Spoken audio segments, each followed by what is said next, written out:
Kami pun. Ya pun. Pertama-tama marilah kita panjatkan puji syukur kita kehadirat Allah Subhanahu wa taala yang telah mencurahkan, melimpahkan rahmat dan hidayahnya kepada kita semua sehingga kita dapat berkumpul di ruangan ini, di ruangan multimedia SD Negeri 2 Temuran untuk melaksanakan pengimbasan pembelajaran mendalam guru yang beberapa waktu lalu kami telah melaksanakan pelatihan pembelajaran mendalam bagi guru dan kepala sekolah. Selawat serta salam marilah kita sanjungkan kepada baginda kita, Nabi besar kita, Nabi Muhammad SAW. Semoga kita semua termasuk umatnya yang akan mendapatkan syafaatnya di yaumul qiyamah kelak. Amin, Allahumma amin. Bapak Ibu sekalian, pada pagi hari ini kita akan melaksanakan pengimbasan pembelajaran mendalam. Yang nanti apa pembelajaran mendalam, seperti apa, isinya seperti apa, yang ada di dalamnya ada 8 dimensi profil lulusan, kemudian nanti ada growth mindset. Yang apa itu growth mindset? Adalah PPB, pola pikir bertumbuh, yang mungkin selama ini kita di stuck di PPT, di pola pikir tetap. Dan apa itu pola pikir bertumbuh, apa itu pola pikir tetap, nanti kita akan laksanakan, kita akan dengarkan lebih jauh lagi yang akan disampaikan oleh Bapak Ibu guru kita yang nantinya akan menjelaskan tentang pembelajaran mendalam lebih jauh lagi. Kiranya hanya itu saja. Semoga kita dapat mengikuti acara ini sampai akhir dan tidak ada halangan suatu apapun. Saya akhiri billahi taufiq wal hidayah. Wassalamualaikum warahmatullahi wabarakatuh. Assalamualaikum warahmatullahi wabarakatuh. Semangat Bapak Ibu. Semangat. Yang kami hormati Ibu Kepala UPTD Satuan Pendidikan SD Negeri 2 Tempuran, Kecamatan Trimurjo, Kabupaten Lampung Tengah, Ibu Esti Rahayu SPD SD. Yang saya hormati Bapak Ibu Dewan Guru SD Negeri 2 Tempuran, yang insya Allah senantiasa menjaga komitmennya untuk tetap berjuang mencerdaskan anak bangsa, dan semoga usaha kita itu senantiasa dalam ridho dan perlindungan Allah Subhanahu wa taala. Salawat dan salam tak lupa kita curahkan kepada junjungan kita Kanjeng Nabi Sayyidina Muhammad sallallahu alaihi wasallam yang selalu kita harapkan syafaatnya kelak di yaumul qiyamah nanti. Allahumma amin.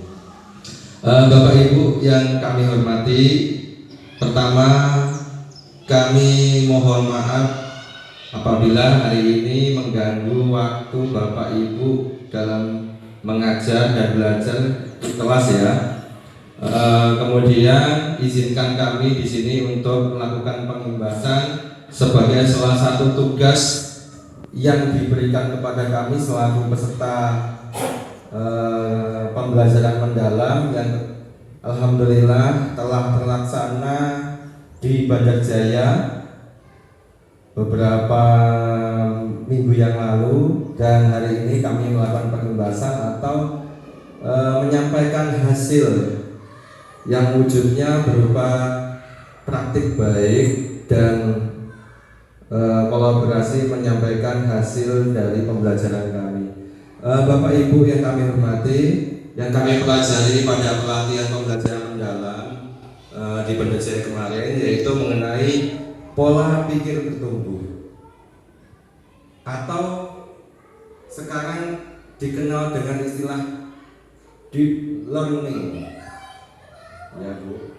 Jadi deep learning dan pola pikir bertumbuh atau pembelajaran mendalam saat ini itu menjadi program utama pemerintah.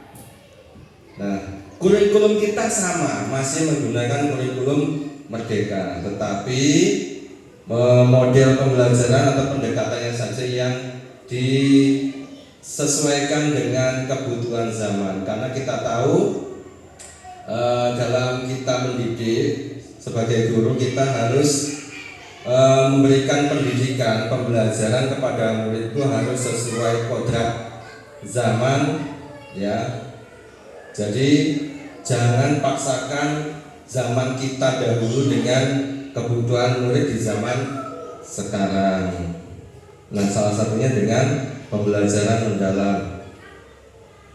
Pertama, dalam pembelajaran modul 1 ini, Bapak Ibu akan mencari tahu atau memahami apa itu PPB. PPB itu singkatan dari pola pikir bertumbuh, ya. Kemudian mengapa PPB dibutuhkan? Kemudian perbedaan PPB dan PTT dan cara merubah dari PTT ke PPB. Nanti kita akan latihan dan mencari tahu apakah kita sebagai guru saat ini masih menggunakan pola pikir tetap atau pola pikir bertumbuh. Nanti kita refleksi kita sendiri ya Bapak Ibu. Penerapan PPB dalam pembelajaran mendalam merupakan tujuan utama dari modul ini karena penyusunan RPP akan sangat berguna dan kali ini RPP yang dibuat menggunakan peta pikiran agar lebih menarik dan singkat 1 halaman. Itu kami sebenarnya kemarin sudah buat. Ini hanya menampilkan contoh-contohnya saja. Ini contohnya ya Bu ya. Dalam RPP pembelajaran mendalam itu cabangnya ada 4, ada identifikasi, desain pembelajaran, ada pengalaman pembelajaran, dan ada asesmen. Nah, saya memiliki sebuah tugas untuk Bapak Ibu. Nanti Bapak Ibu tolong isi dengan jujur, jangan dibuat-buat, jangan dibaik-baikin, jangan dijelek-jelekin. Pokoknya sesuaikan dengan kondisi Bapak Ibu saat ini. Nah, nanti kita coba lihat kira-kira pola pikir kita saat ini masuk ke dalam pola pikir tetap atau pola pikir bertumbuh. Ya Bu ya. Nanti kita cek. Karena berdasarkan survei profil pola pikir dalam PISA 2018, Indonesia itu termasuk ke dalam 6 negara dengan persentase murid yang memiliki PPB paling rendah, yaitu dari 79 peserta yang disurvei.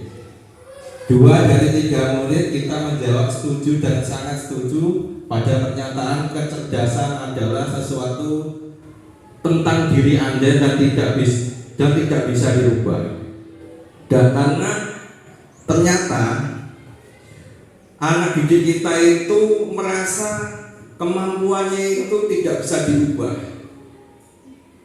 Ya, kemampuannya tidak bisa dirubah. Jadi mindsetnya sudah tidak bisa berkembang lagi. Hanya begitu saja. Wes Pak, aku ngene wae. Toh aku belajar nggak belajar sama aja. Nah, itu yang dinamakan pola pikir tetap. Coba kalau peserta didik kita nanti pola pikirnya bertumbuh atau berkembang, dia akan memunculkan rasa ingin tahu. Dia akan memunculkan motivasi belajar yang bagaimana caranya. Kalau dia bisa, saya bisa.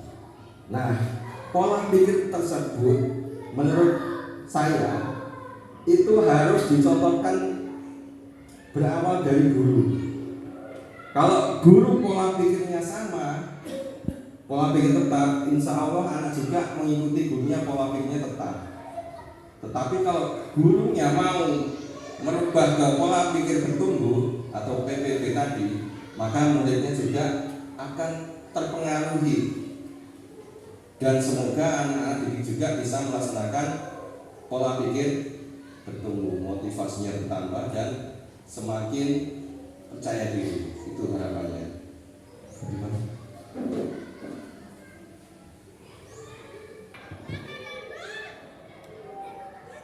Pola pikir tetap.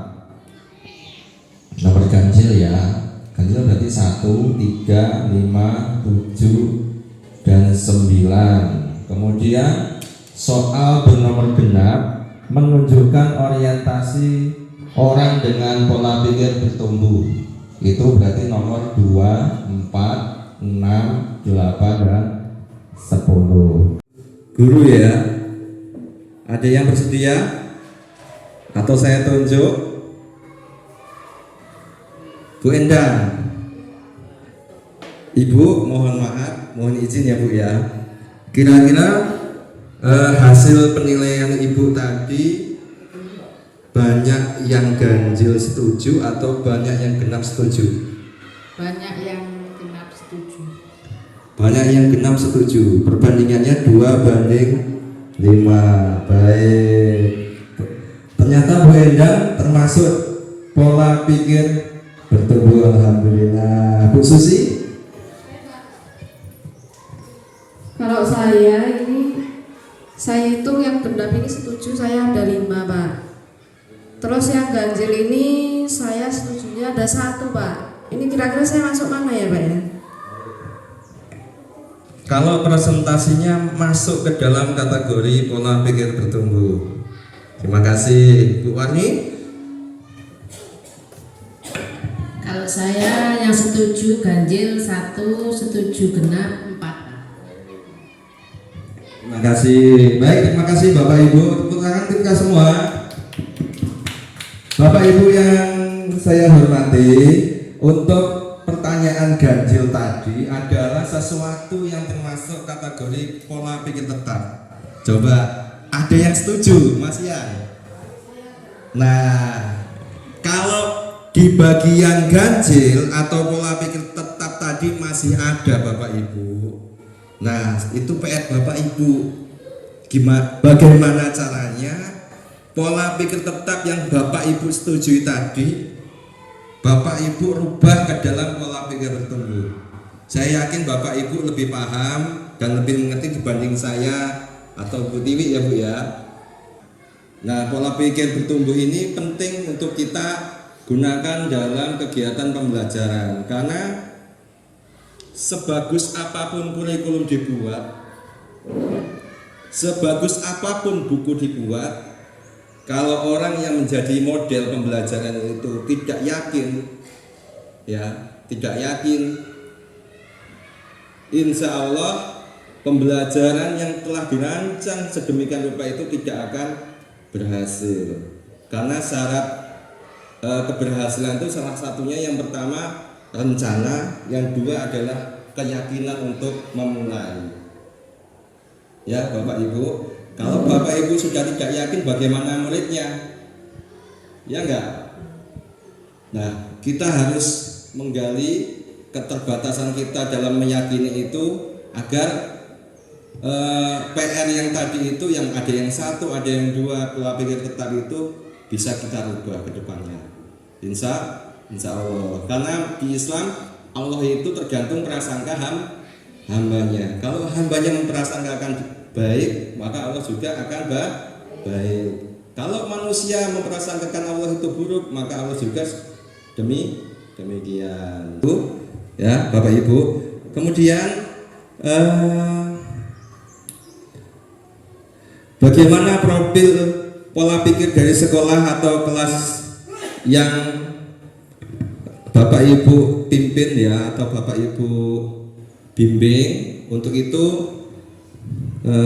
saya mohon kepada Ibu Kepala Sekolah, kira-kira sekolah kita ini bagaimana kondisinya, terus bagaimana caranya atau harapannya Ibu Kepala Sekolah agar sekolah kita ikut menjadi sekolah yang memiliki pola pikir bertumbuh dan bisa menjadi contoh atau model yang baik untuk kegiatan pembelajaran di masa yang akan datang.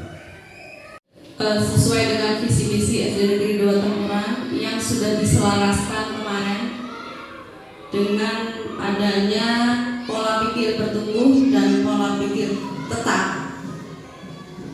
Kita mengharapkan SD Negeri 2 Temuran yang selama ini masih ada pola pikir tetap untuk kedepannya kita sama-sama merubah mindset kita, merubah pola pikir kita, berawal dari diri kita pribadi, kemudian berimbas ke lingkungan sekitar, kepada anak-anak, rekan sejawat. Marilah kita bersama-sama untuk berubah mindset kita menjadi pola pikir bertumbuh. Jadi kita senantiasa berpikiran positif untuk menjadi lebih baik dan lebih maju ke depannya. Marilah kita bersama-sama menjadikan SD Negeri 2 Tempuran lebih maju lagi, lebih disiplin lagi, dan lebih dari segala-galanya. Itulah harapan saya sebagai Kepala Satuan Pendidikan, juga sebagai diri saya pribadi, untuk mengajak rekan-rekan semua membawa SD Negeri 2 Tempuran ke arah yang lebih baik. Itulah kira-kira. Bapak Ibu guru, tadi saya lihat ada angka ganjil yang disetujui. Itu kita tadi sampaikan bahwasanya angka ganjil itu adalah pola pikir tetap. Kalau boleh berbagi Bapak Ibu, kira-kira kenapa itu Bapak Ibu setujui? Terus ke depan bagaimana cara Bapak Ibu untuk menjadikan pola pikir tetap tadi menjadi pola pikir bertumbuh? Ya, kelemahannya kalau menurut saya untuk buat main dengan laptop itu. Cuma itu kelemahannya. Terus rencana Ibu ke depan untuk menerapkan pola pikir bertumbuh ini bagaimana Bu? Ya, saya ingin belajar lebih keras lagi, lebih bersemangat lagi supaya ya bisa sedikit mengerti. Terima kasih Ibu. Ini tepuk tangan untuk Ibu Gini Astuti yang belum bisa menggunakan laptop ya Bu ya dalam kegiatan pembelajaran. Sebenarnya di usia Ibu mungkin wajar ya Bu ya, tetapi kita sebagai guru harus mencoba. Enggak walaupun enggak ahli, tapi sedikit mengerti dan mulai belajar. Nanti mungkin Ibu Gini Astuti solusinya mungkin nanti jika belum bisa saat ini Ibu bisa berkolaborasi dengan saya, dengan Bu Tiwi atau Bu Susi atau guru lain yang bisa teknologi komputer ketika dalam kegiatan pembelajaran berkolaborasi. Jadi harapannya dengan berkolaborasi itu Ibu sedikit demi sedikit mulai paham, mulai membiasakan diri. Jangan sampai kita itu nggak mau mencoba itu ya. Bapak Ibu pernah nggak mengalami atau menemui anak ketika dalam proses pembelajaran itu dia menyerah? Pernah nggak? Pernah. Kemudian bagaimana cara Bapak Ibu itu untuk memotivasi seorang siswa yang mengalami kondisi seperti itu? Bisa dibagi Bapak Ibu? Nggak bisa atau belum bisa, saya kasih semangat, maju, tetap maju, harus bisa. Karena kalau nanti nggak dikasih semangat, anak-anak jelas mundur, nggak mau maju. Nah itu. Baik, terima kasih Bu. Ya, kita kasih motivasi anak-anak supaya anak itu mau belajar.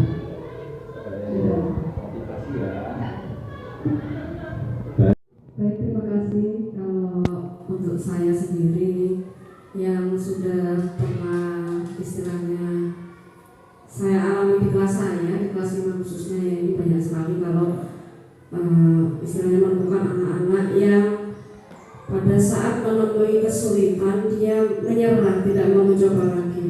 Ini kalau saya mungkin yang pertama saya tanya dulu sulitnya di mana, cari tahu dulu apa yang membuat anak ini merasa kesulitan.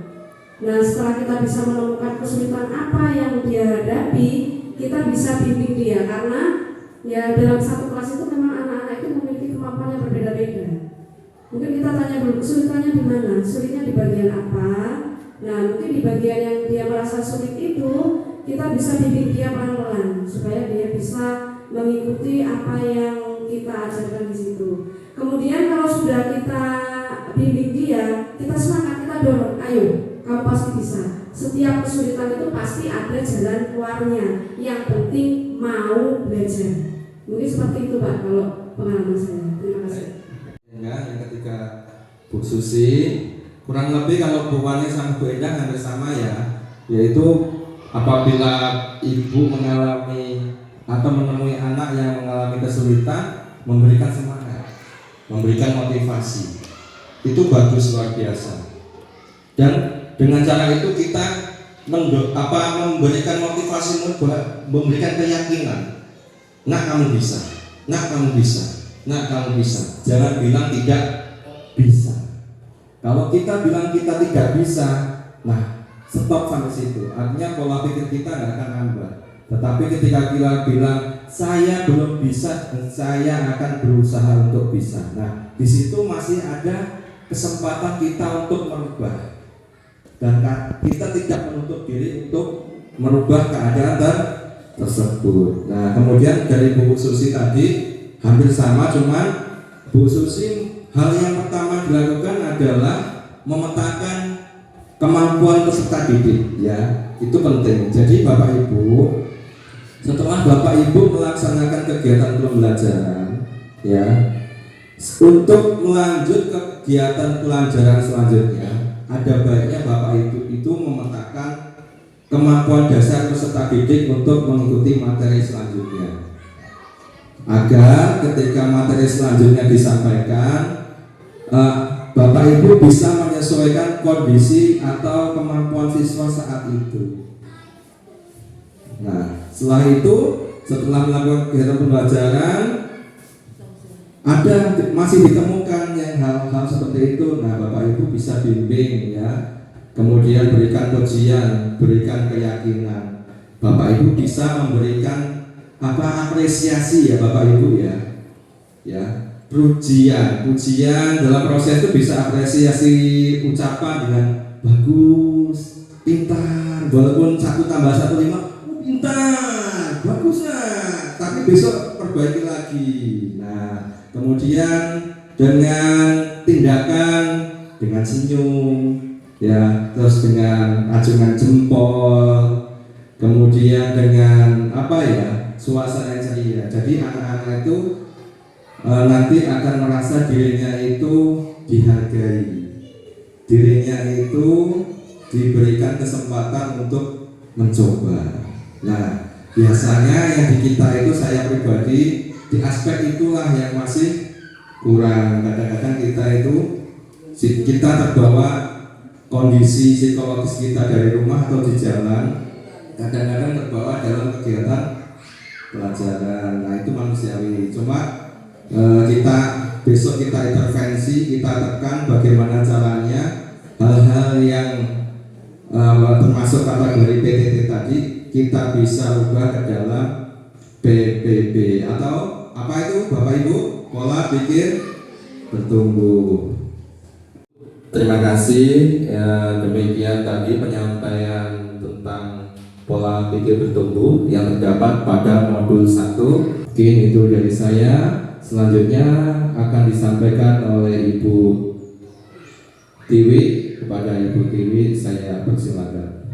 Tadi kita sudah belajar mengenai pola pikir bertumbuh atau grow mindset. Nah selanjutnya kita akan belajar mengenai konsep dan kerangka kerja dalam pembelajaran mendalam. Kita akan memahami mengenai konsep pembelajaran mendalam. Yang kedua akan menganalisis dimensi profil lulusan. Dimensi profil lulusan kita sekarang ada 8.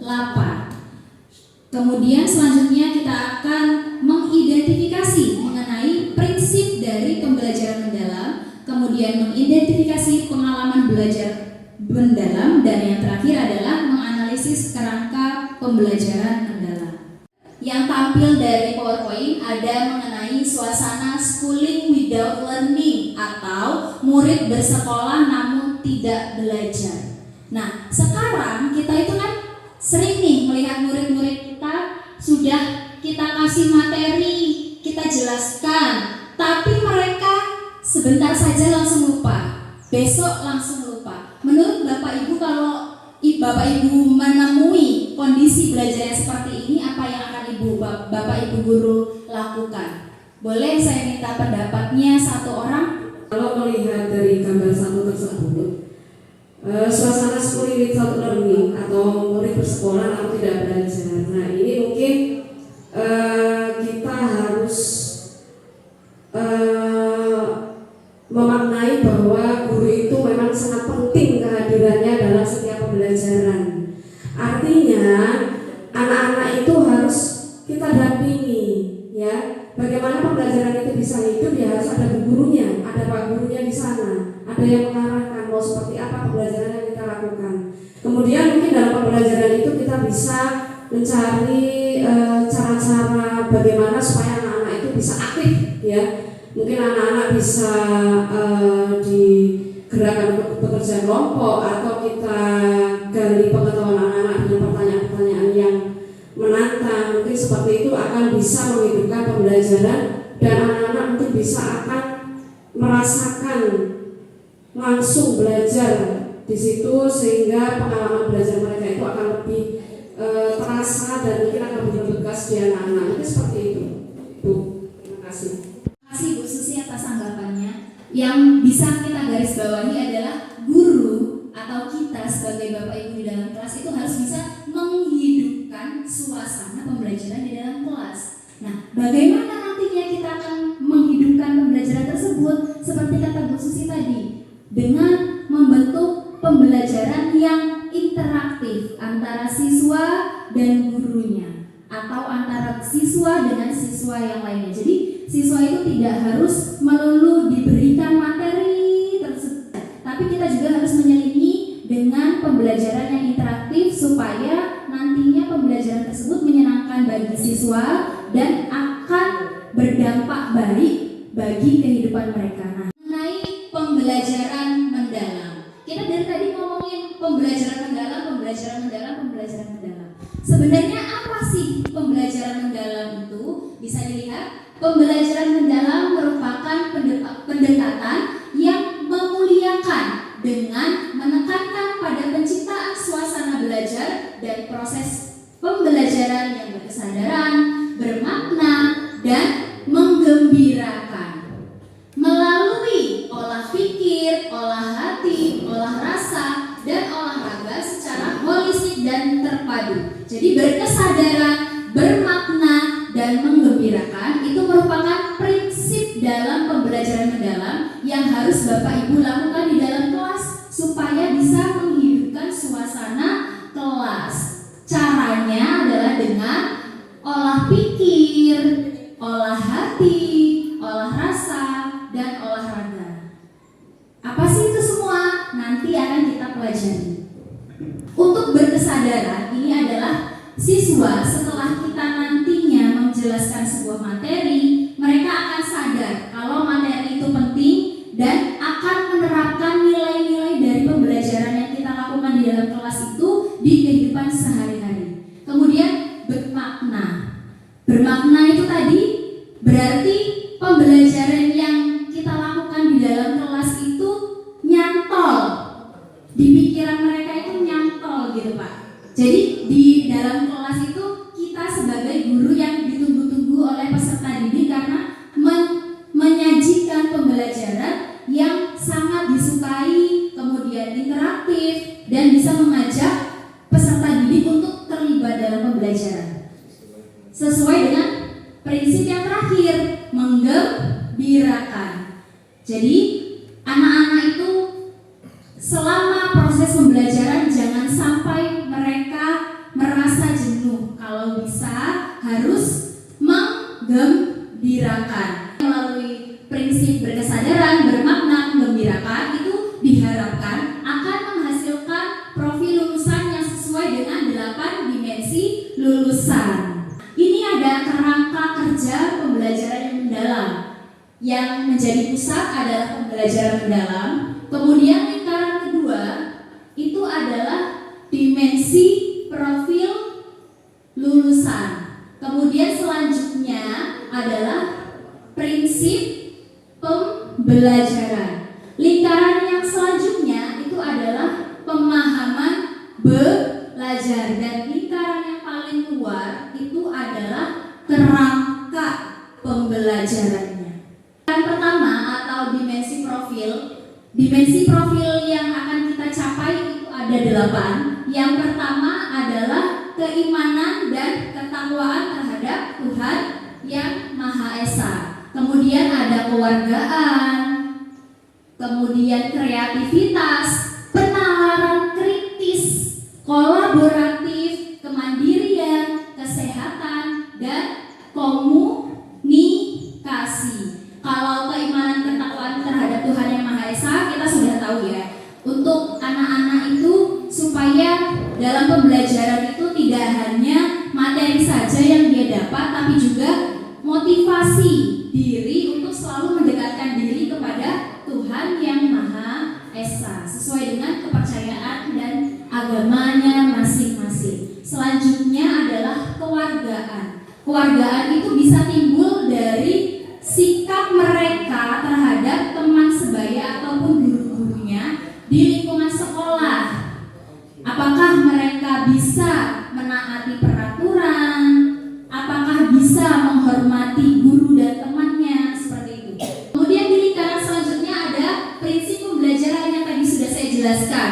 Prinsip pembelajaran mendalam yaitu berkesadaran, bermakna, dan menggembirakan. Jadi di dalam kelas itu nanti kita harus menerapkan 3 prinsip tersebut supaya seperti tadi kata diskusi kita bisa menghidupkan pembelajaran di dalam kelas sehingga tidak terjadi fenomena schooling without learning atau sekolah tanpa belajar. Kemudian untuk lingkaran selanjutnya yaitu ada pengalaman belajar. Dalam pembelajaran mendalam ada 3 pengalaman belajar yang harus Bapak Ibu ketahui. Yang pertama yaitu memahami. Seperti tadi yang sudah saya jelaskan, jadi siswa itu harus bisa memahami apa sih yang mereka pelajari di dalam kelas.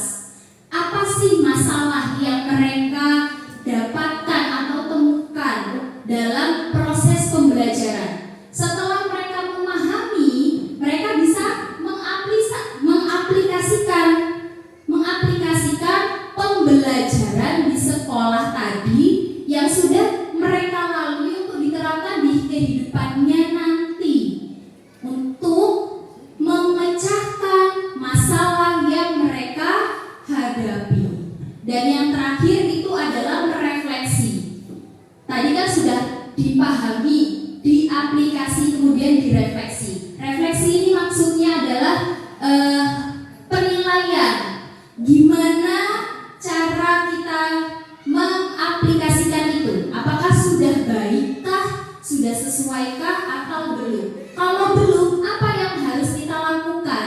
Seperti yang tadi, berarti kita harus menerapkan pola pikir bertumbuh atau grow mindset. Dan lingkaran yang terakhir adalah mengenai kerangka pembelajaran. Kerangka pembelajaran mendalam itu ada praktik pedagogis, ada kemitraan pembelajaran, kemudian lingkungan pembelajaran, dan pemanfaatan digital. Nah, nantinya ini masuk ke dalam RPP Bapak Ibu Guru atau rencana pembelajaran yang akan Bapak Ibu Guru susun. Jadi yang pertama itu ada praktik pedagogis. Praktik pedagogis itu maksudnya adalah pendekatan apa yang akan kita pilih untuk melakukan proses pembelajaran di dalam kelas. Apakah pendekatan inquiry atau project based learning atau problem based learning, seperti itu. Itu masuk ke dalam praktik pedagogis. Selanjutnya strateginya bagaimana? Apakah strategi diskusi atau pemecahan masalah individu? Itu nantinya dituangkan dalam RPP Bapak Ibu Guru. Dan yang selanjutnya adalah kemitraan pembelajaran. Kemudian untuk lingkungan pembelajaran itu tidak hanya di dalam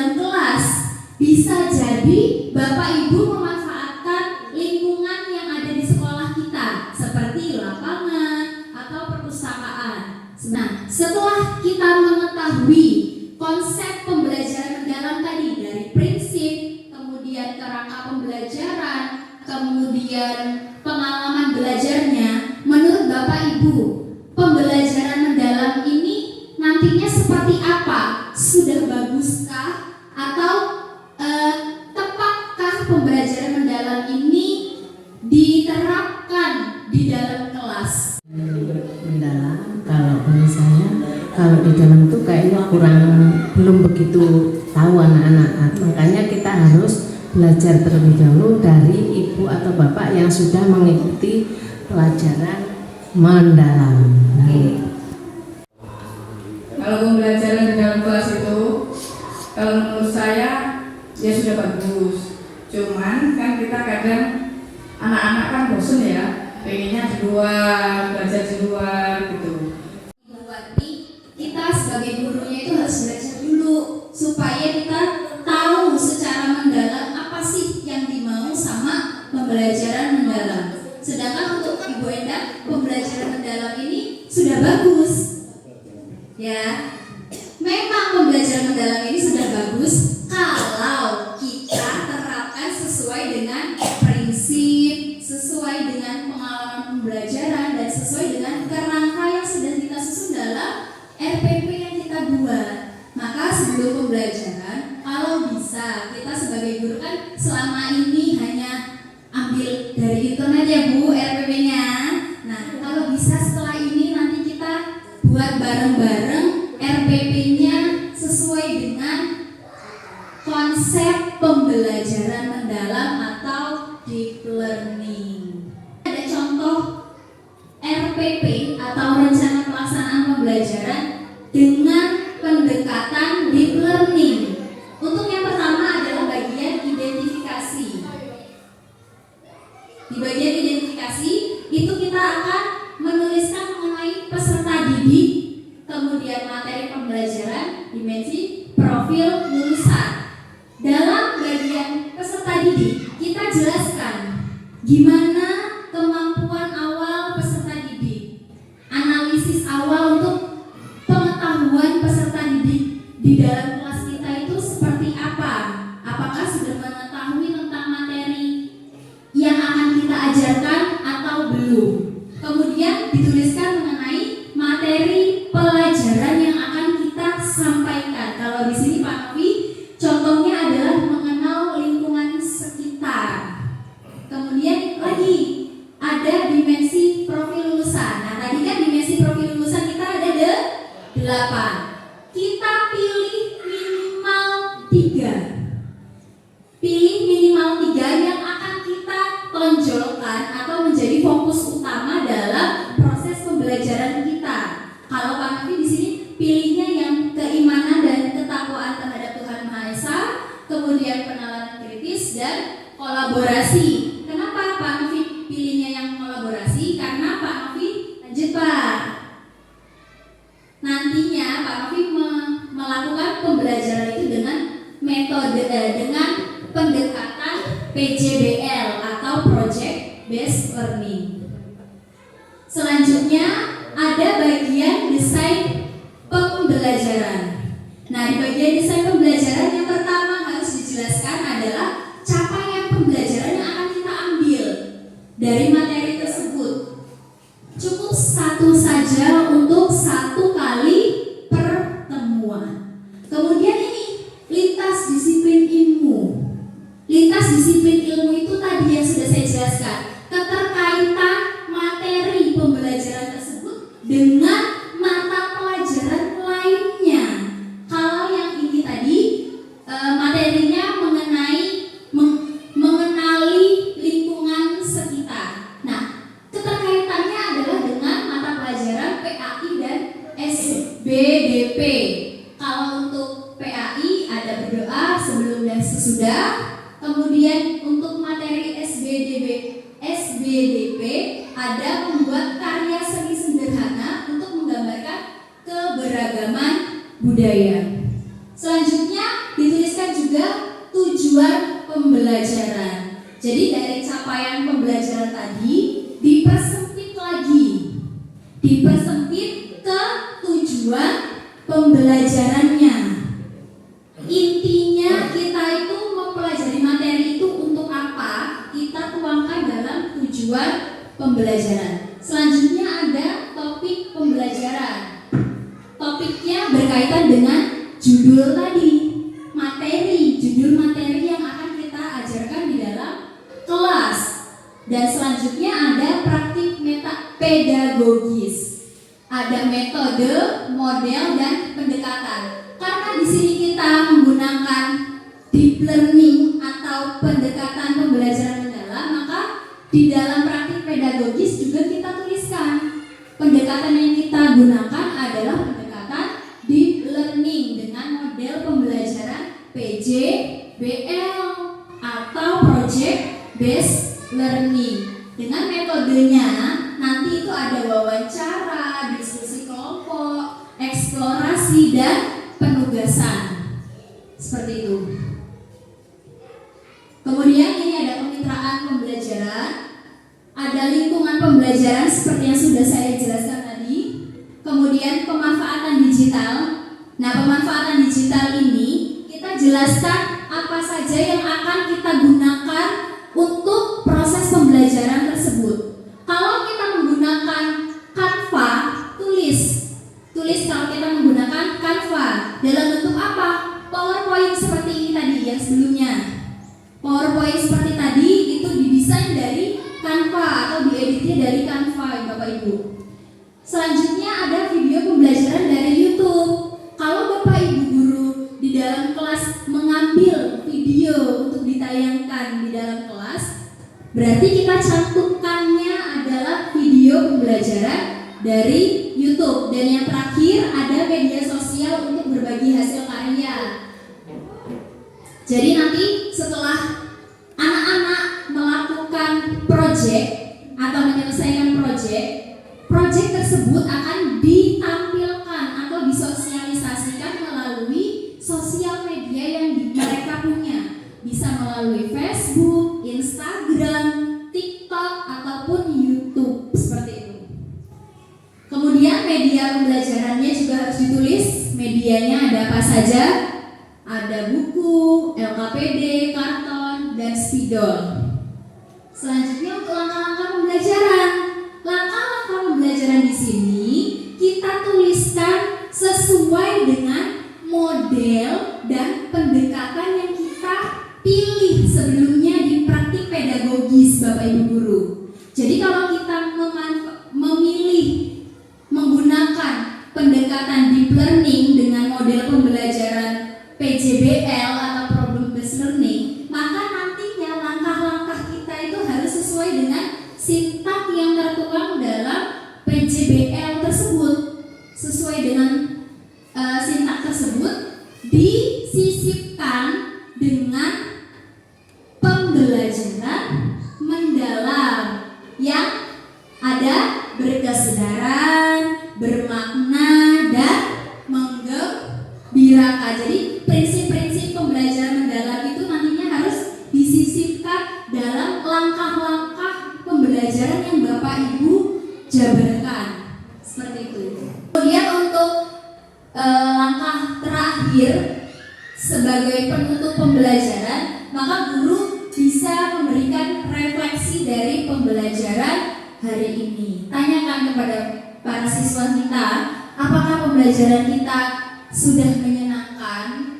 Kemudian apa sih yang kalian dapatkan dari proses pembelajaran hari ini? Seperti itu. Dan yang terakhir adalah berdoa. Jangan lupa di awal dan di akhir kita harus berdoa terlebih dahulu. Ya, selanjutnya yang terdapat di bagian RPP adalah asesmen. Asesmennya dibagi menjadi asesmen awal atau pertanyaan pemantik tadi, kemudian asesmen pada proses pembelajaran.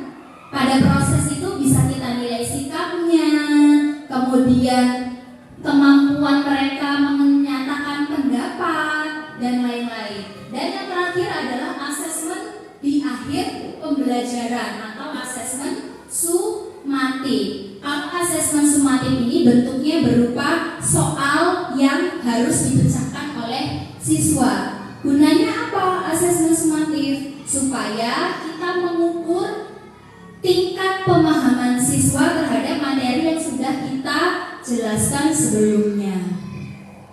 Kemudian untuk bagian bawah adalah lampiran-lampiran. Jadi ketika Bapak Ibu memilih 3 tadi, dimensi profil lulusan, minimal pilih 3, harus dinyatakan dalam bentuk rubrik penilaiannya juga. Kalau pilih untuk penilaian sikap, maka cantumkan apa saja yang akan Bapak Ibu nilai dalam penilaian sikap tersebut. Kalau Bapak Ibu cantumkan penilaian kolaborasi, maka buatlah juga penilaian atau rubrik penilaian mengenai kolaborasi tersebut. Contohnya, bagaimana kesiapan peserta didik untuk melakukan kolaborasi. Kemudian cara mereka bekerja sama itu seperti apa. Itu nanti disusun dalam rubrik penilaian. Selanjutnya setelah rubrik penilaian, nantinya akan disampaikan juga tentang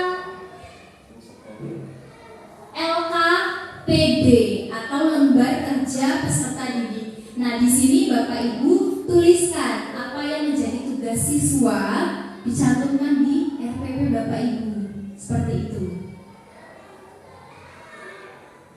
Dan nah itu tadi komponen-komponen dalam rancangan pembelajaran, rancangan rencana pembelajaran Bapak Ibu di dalam kelas. Jadi saya harapkan setelah kita melakukan pengimbasan ini, nantinya kita di sini semua dapat menyiapkan terlebih dahulu proses pembelajaran kita di dalam kelas dengan membuat RPP.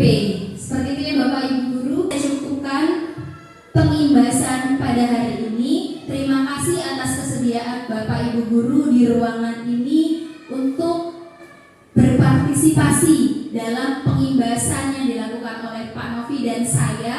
Saya ucapkan beribu terima kasih sudah meluangkan waktunya, dan mohon maaf apabila ada perilaku kami atau perkataan kami yang tidak berkenan di hati Bapak Ibu, tolong dimaafkan. Sekian dari kami. Wassalamualaikum warahmatullahi wabarakatuh.